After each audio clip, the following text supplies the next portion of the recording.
Thank you, Producer Chase. This is Scott Johnson on behalf of Hopkins Farm Broadcasting here in Shelbyville, Tennessee, Bedford County, about 50 miles south of Nashville, 25 miles south of Murfreesboro, in the beautiful rolling green hills of southern middle Tennessee. And we are really happy to have you in a special, but we're going to call him a special guest, but not after today, because after today, this is going to be a regular program we're going to have every month. Talking about economic development, workforce development, and other things here in Bedford County. We have with us this morning Shane Hooper, who's the CEO of the Shelbyville Bedford County Partnership, our economic engine here locally. Good morning, Shane. Good morning, Scott. Thank you for having me on this morning. I appreciate the opportunity. Absolutely. We appreciate you coming in. We appreciate you starting a regular program with us, just like the county mayor and the sheriff and everybody else. You'll be with us this time, this Tuesday, once a month, at 0900 for you military types, 9 a.m. for you civilian types, to talk about the various things. And you guys have a plethora of things going on at the partnership. But first of all, let's just talk a little bit about, let's talk about you, Shane. I mean, you're not originally from here, right? Where are you from? I am originally from Fulton, Mississippi. Probably the most popular place that's near there that most people would know is probably Tupelo, Mississippi. Well, how big was Fulton? Fulton is probably, Fulton's about 15,000 folks. Okay, about half size Shelbyville. So you're from the country.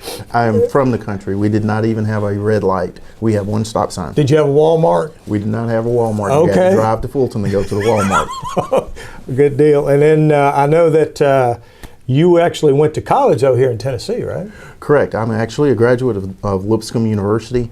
When I graduated from Itawamba High School and went I'm sorry, say the name of the high school again? Itawamba High School. Itawamba. Yeah. I'm not going to try and spell it. Yeah, it was actually IAHS. And when I got to Lipscomb, when you're in school there at Lipscomb, you see all these kids that went to school and they have A's where they went to high school, like, so-and-so Academy, Brentwood Academy, Franklin Road Academy, Lipscomb Academy. I had an A where I went to high school too, but it was agricultural. So it was nothing wrong with that. We're the biggest A. We're the biggest A county in the state. Exactly. I'm glad you got that background. Exactly. So that's why I am a proponent for and a supporter of rural America. I could be in a metropolitan area, but I choose to be in a rural area. I choose to live in southern middle Tennessee, and I like rural America. I feel comfortable in rural America. That's where I grew up, and it's just where I want to be. And now after you graduate from Lipscomb, you served your country, right? Served my country in the United States Marine Corps as an officer, Semper Fi. It was a great platform for me to grow and to get some life experiences. Wouldn't trade my time in the Marine Corps for anything.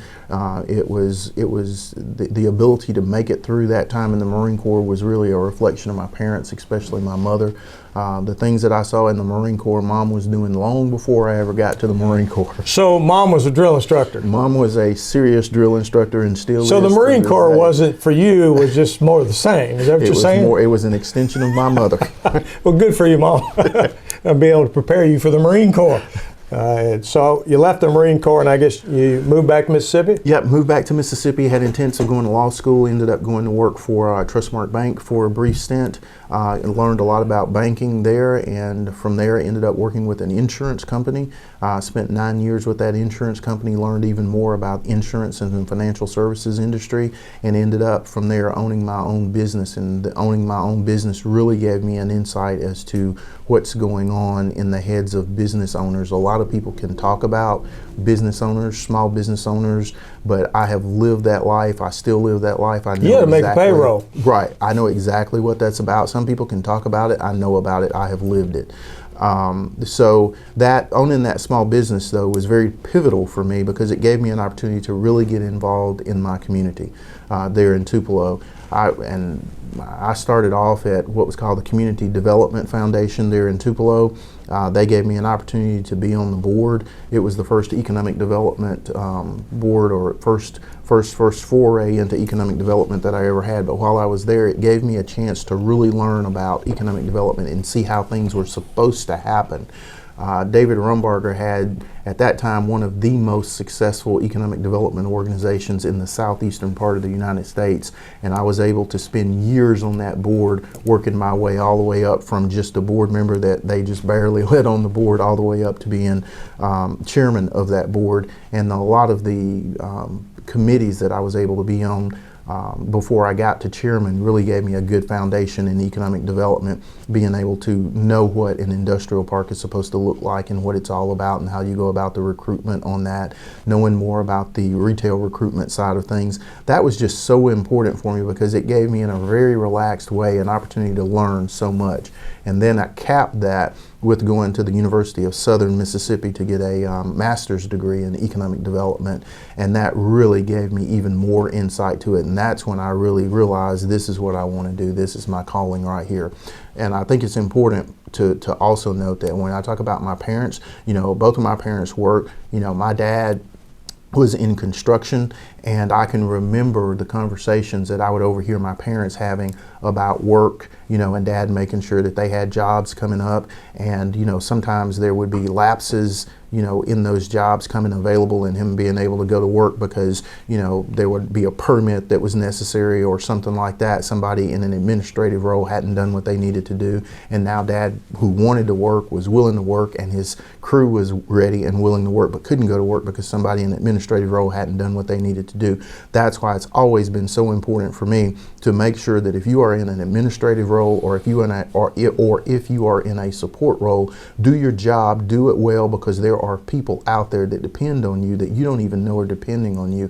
It's not just about your paycheck. You actually control the paychecks of other people, and you need to do your job so that they can put food on their table and make their mortgage payment and make sure that their kids have food on the table and can and have the ability to go to school just like everybody else's kids. So that's why it's been so important for me. That's why I am a very passionate person about economic development, because I care, because I understand the importance of it. People talk about, for example, the importance of, intact families. Intact families, yes, are extremely important to a community being successful. It's important to this nation being successful. But here's what you can't do. If Dad doesn't have a job, if Dad can't be successful in his own family, you don't have families intact. Families that are not intact lead to communities not being as strong as they can be, which leads to our nation not being as strong as it can be. That's why it's so important to provide jobs. That's why I'm very passionate about what I do. It's not about me. It is about all the other people that the work that I do, and my staff and everybody that's involved in it has the ability to provide jobs for other people, and those jobs are extremely important.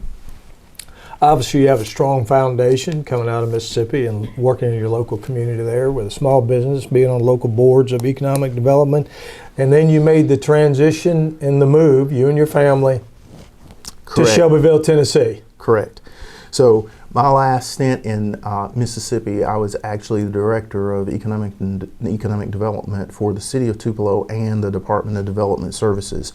And in development services, we had 23 people in that department, and that was your code enforcement. That was your, we had a rental program there. So we had inspectors for commercial, we had inspectors for residential, we had the city planner, the zoning coordinator for the city, and the city engineers.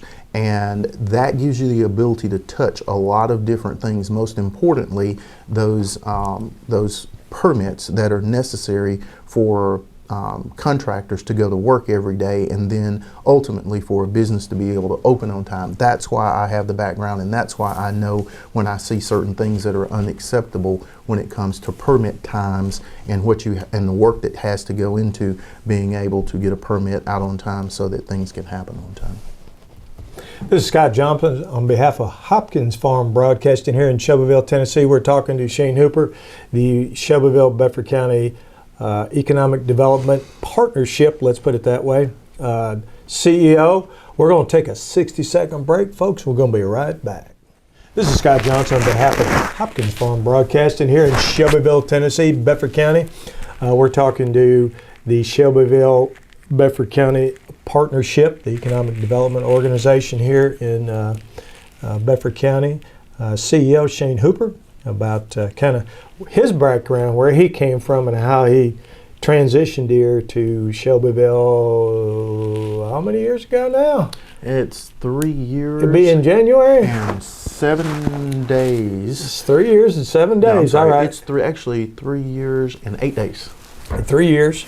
And so now, Shane, let's talk a little bit about the structure of the partnership, which was kind of evolved out of the local Chamber of Commerce here. Exactly. So this really gets Scott into how everything got started in the first place. We have to lay a couple of things down on the table first to understand how we got where we are today. The first thing we have to lay on the table, and it's often said, but sometimes people don't really understand what it means, but government cannot fix all of your problems.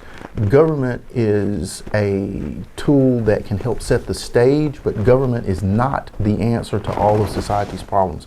Government is not the answer to economic development. Government I think that was a Ronald Reagan thing, wasn't it? You are absolutely right, and that's why I'm proud to tell you that going all the way back to Ronald Reagan and George W. Bush, that if you want to know how to really build economic development, you go back and you listen to their speeches, because they were focused and they meant it and they knew what they were talking about. But they were focused on economic development and small government. Small government is what it takes. We formed the Shelbyville Bedford Partnership so that government could work in conjunction with the private sector. This is partnership. In partnership. Hence with the term. Hence the term, the Yep. Shelbyville Bedford Partnership.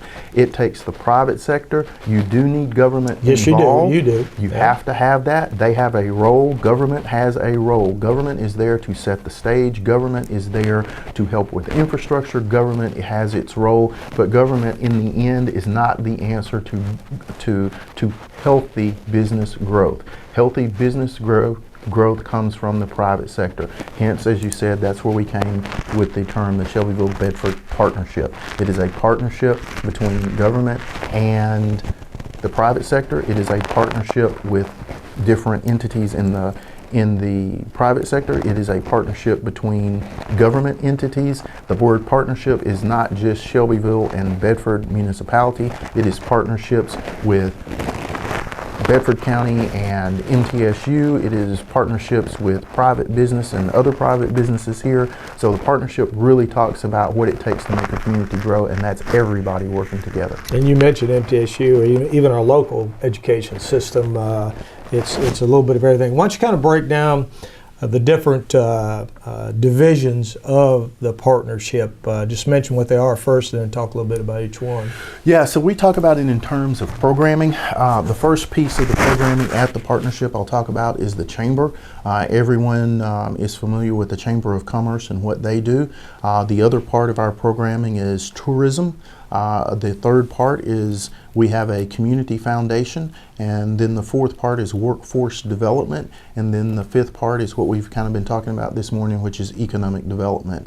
And I'm willing to go into each one of those if you want to go into each one of those and talk a little bit more about how they function in the community and why that is important. Yeah, let's just I know that's 5 different areas right there, and we have about 10, 15 minutes to do that. So let's give each one 3 or 4 minutes. Now, economic development is what people typically think of either bringing new industry or working with existing industry, if you want to talk about that. Sure. So economic development, you're absolutely on target, Scott. It has 2 components really to it. When it comes to industrial recruiting, we are out there trying to recruit new industry into this area, so that once again, going back to the need for people to have jobs and be gainfully employed, that is the purpose of industrial recruitment. But the other thing that we do that sometimes gets lost in conversation is the fact that we work with our existing industries, working with the people that are already here. Ones that brought us to the dance. The ones that brought you to the dance, There, the here ones they that are. have been here, the ones that Yep. people have been working for 20, 30, 40 years, making sure that they have what they need in this community and making sure that they have the ability to be successful. So you've got that portion of economic development, and then you've also got the retail recruitment side of economic development as well. So yes, there are projects where we're out there trying to recruit new retail. Recruiting retail takes a team of people, and it takes a community that is bought in and a community that wants to see success to get those things done, just like it does on the industrial recruitment side of things as well. So you've got industrial recruitment, and you've got taking care of your existing industry and recruiting new industry, and then on the retail side you've got recruiting new retail as well. But then when you start talking about taking care of existing retail, we do that as well, and that gets really back into the chamber role. Let's move on to workforce development, because obviously you have new industry, you have existing industry, you have whatever, but the key to that is it doesn't work unless you got a trained workforce, right? Correct. I mean, bottom line is, so you got to tailor it to whatever the needs are. Correct. So a lot of people overlook that, yes, you can recruit something, but do you have the people to staff it? Is your workforce trained? Do they have the skills to be able to move into those jobs that you recruit? So that's why it's very important that the partnership's role is to serve as that link of communication between our industries or our end user, the employers, and the school system. And the school system could be anything from Bedford County K-12 to Motlow to Tennessee College, TCAT. You know, it's the link between education and industry. And that link of communication really boils down to, what do the people that are going to make the hires at the end of the day, what do they need in the students? What skill sets do the students need to have? And then we're able to take that information back to the educators and say, here is what we are hearing from the people that are going to hire your students one day. Here's what they need to know. And sharing that information and coming up with curriculums that reflect a person that graduates that can be employable, because they know they have the skills that people need. And it doesn't, I guess there's two perspectives on it too. It just doesn't help the businesses, whether it's retail or industry. It helps our folks that want jobs to make sure they have the right training so they get jobs and they can stay local if they want to. Absolutely, and let me give you a quick stat. 53% of our kids that graduate from Bedford County K-12 go directly into the workforce. That means it is imperative that 53% of kids know what they're getting themselves into when they're going directly into the workforce from high school, and it is also imperative that they have the skills necessary to hold down a job. That's what the Shelbyville Bedford Partnership brings to the table by way of workforce. That's why we go all the way back, for example, to the 8th grade and make sure that 8th graders, as they are choosing their course loads for 9, 10, 11, 12 grades, that they have an idea of what's in the workforce, what's available to them here in Bedford County. That's why we have that program where we bring in employers so that these 8th graders can meet them. Job and see fairs, that job sort of thing, fairs. training, Exactly. that sort of thing. And which that amounts to a real, you talk that back, hence to the term partnership. Exactly. And that synergistic effect of bringing everybody together to drive that economic engine here and to make it a better place for our folks to live and work and make a living here.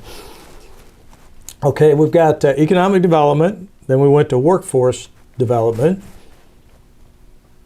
which is run by Kelly North here. Yes, Kelly does it. Yes. She's been doing it for many years now. Yes. What we want to do in the future is have her here with us and talk more about what she does. In depth in workforce development. Absolutely. But I want to, in 2023, early part of 2023, we had a industry here that was closing its manufacturing operations, and there were 67 people that were going to lose their job. That's right. Kelly found 90% of them another job. They moved directly from losing their job at that company to another job, and all of them made more money than what they were making at the previous job. That's the value that the partnership brings.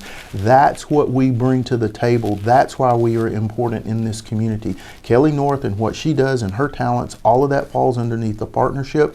That's why it is imperative. That's why it is extremely important, the work that the partnership does in this community. It's not just about bringing in more retail. It's not just about recruiting more industry. It is about taking care of Bedford County citizens in a way that nobody else can do. That's what we like to call proactive approach, right? In the past and in many communities, folks tell them where the unemployment office is. They're getting laid off. Hope you can find another job. In this case, your office, in particular Kelly, proactively went after finding these people, those 60-something families that needed jobs, and 90% of them got a job. That's an amazing accomplishment, because that was a proactive, let's go after it and help these people, right? That I hope you find a job is not a strategy. Hope is not a strategy. You want a strategy? The partnership brings a strategy to the table. We are making sure that people have jobs. I'm glad you mentioned that, Shane. Let's move on now to the the foundation and what helps benefit the community, especially in education here, and that's Beth Davis works for you. Right. That. So Beth does a wonderful job with the foundation. The foundation really has a focus on three things: making sure that we support education, and here's what supporting education means. We work closely with the leadership of Bedford County K-12, and they will give us a list of things that they would like to see funded in the school system that they may not have the funds to do. And what we do is go out and work with the private sector, that partnership between Bedford County K-12 and the private sector. That partnership there allows the school to be able to bring additional programming to our students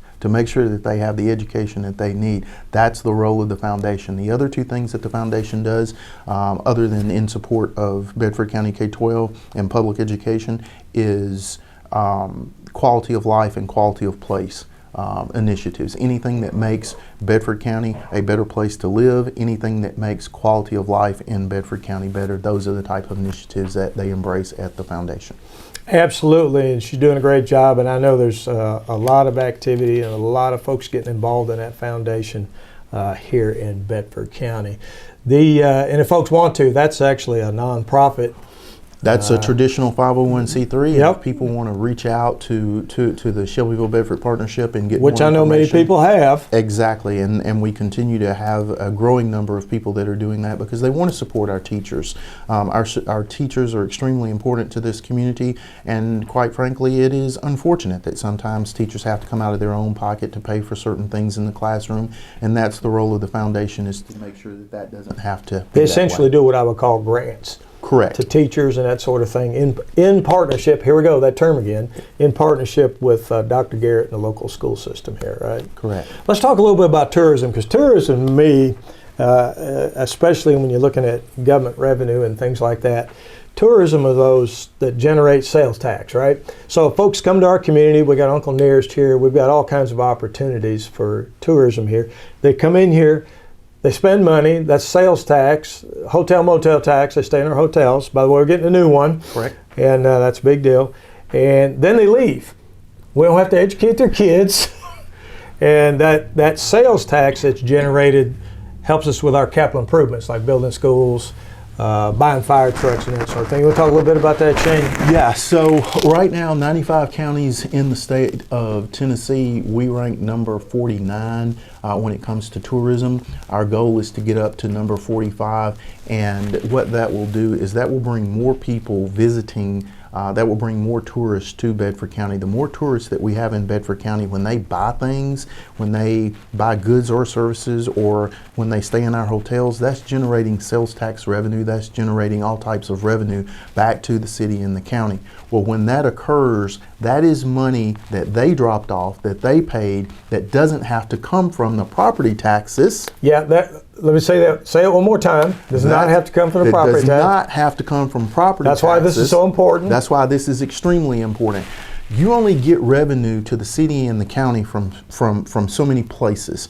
And where you don't want to get it from is people's property taxes. That's the one thing that people complain about all the time. Well, guess what? Expenses are going up. Expenses are going up every year. Expenses are going up every day. Do you want your property taxes to go up every day and every year to match that? Or do you want to come up with ways to make sure that we have enough revenue for the city and the county so that they don't have to raise your property taxes? That's the question for you. It is literally that simple. That's what the partnership's role is in this, is to help bring and help provide other ways for taxes to come into this and revenue to come to the city and the county without it coming from your property taxes.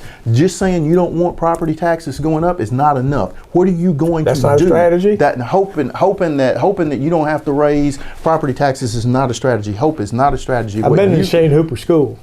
What you've got to do is you got to come up with different ways to bring money to the table if you aren't going to get it from property taxes. And nobody wants to get it from property taxes. And the driving engine on that can be tourism. And one of the drivers on that can be tourism. When people come here and they visit and they're leaving sales tax revenue here, that right now every household in Bedford County gets about $154 knocked off their tax liability each year because people came here to visit. That's $154 that didn't have to come from people right here in Bedford County.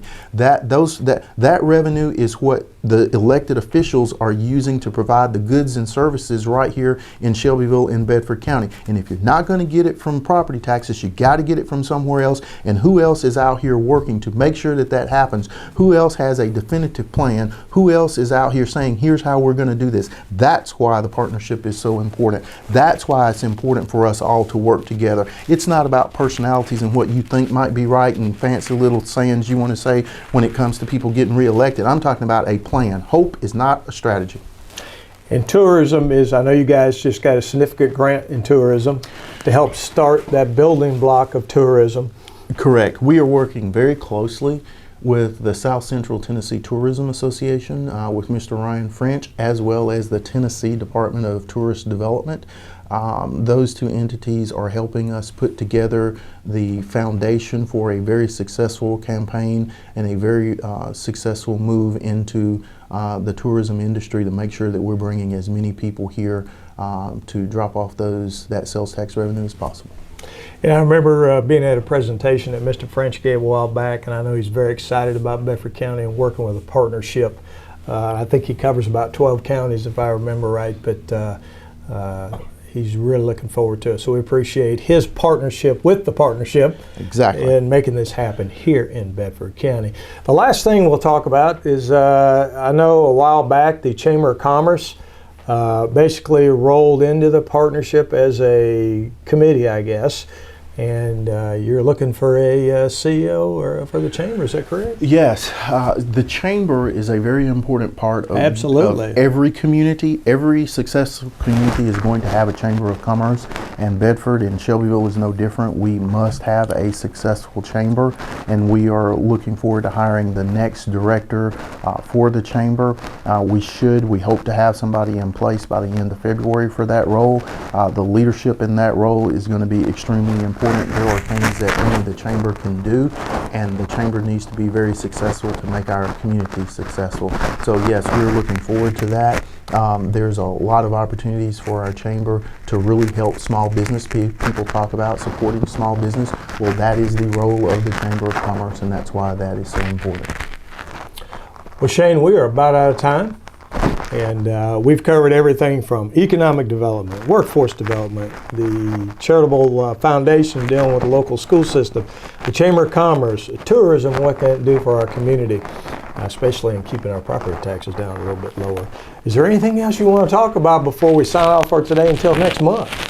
No, we're just looking forward to coming back, and as the months go by, Scott, we definitely want to spend some time digging down into each one of these from just a surface level conversation like we've had here today, and talk about what the strategies are that are in place and the top 3 things in each one of these programs that we can accomplish for 2024 to make Shelbyville and Bedford County more successful. Folks, we've been talking to Shane Hooper, the Chief Executive Officer for the Shelbyville Bedford County Partnership, our economic engine here in Bedford County. Shane, I know folks really appreciate what you and your hard-working staff, and I mean that. It's almost 24/7 job. Every time I go somewhere, I see you guys somewhere at some function helping out, and the synergistic effect of all that you're doing, they're putting this all together and having a plan, not just hope, having a plan to make things better. And the bottom line is to make Bedford County a better place to live and work. And so we appreciate what you guys are doing. I hear good things all the time. I know the state of Tennessee economic development folks are very complimentary of what you guys and your staff are doing here in Bedford County. And that tells me they look at 95 counties and they like what's going on here and what's happening here. Folks, it's the season. We want to wish everybody a Merry Christmas and a Happy New Year here from Hopkins Farm Broadcasting here in Shelbyville, Tennessee. This is Scott Johnson on behalf of Hopkins Farm Broadcasting. Until next time.